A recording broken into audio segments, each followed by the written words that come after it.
Daug metų pinigai man atrodė kaip būtinybė. Tam, kad susimokėčiau sąskaitas, tam, kad galėčiau įsigyti būtiniausias prekes parduotuvėje, tam, kad galėčiau apmokėti savo kasmėnesinės sąskaitas. Bet dabar požiūrį į pinigus pradėjau keisti. Jie tapo man ne skaičiais, bet laisvę. Laisvę kurti savo gyvenimą komfortiškesnį.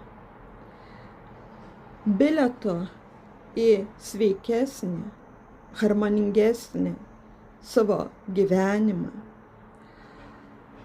Ir galimybę padėti artimiausiams žmonėms, tokiems kaip mama. Pinigai nėra tikslas. Pinigai nėra vertybė.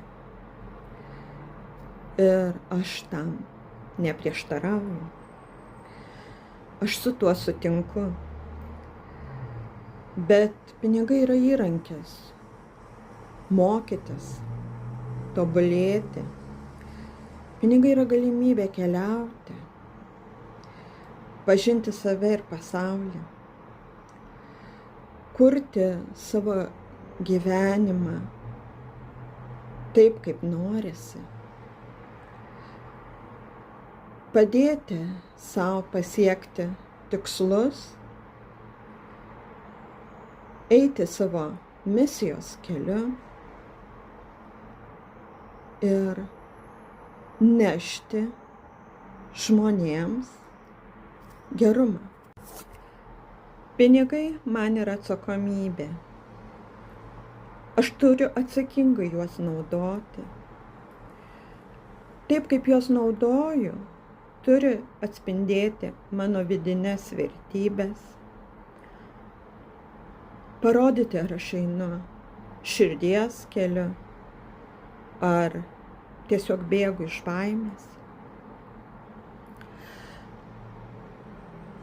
Todėl renkuosi patį geriausią variantą – draugystę su pinigais.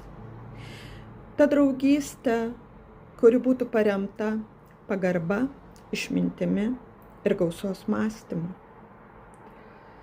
O dabar noriu, kad komentare po šio video parašytum, ką tau reiškia pinigai asmeniškai.